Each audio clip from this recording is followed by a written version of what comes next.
નમસ્કાર મિત્રો, અમારી એપીટી ગુજરાતી ચેનલમાં તમારું સ્વાગત છે। અત્યારે હાલની સૌથી મોટી અને દુઃખદ ખબર સામે આવી રહી છે।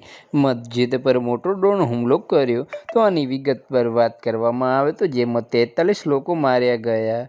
તો તમને જણાવી દઈએ મિત્રો કે શુક્રવારે વહેલી સવારે સુદાનના ઉત્તરી દારફુર ક્ષેત્રની રાજધાની અલ-ફા શહેરમાં એક મસ્જિદ પર અર્ધલશ્કરી દળોએ ડ્રોન હુમલો કર્યો।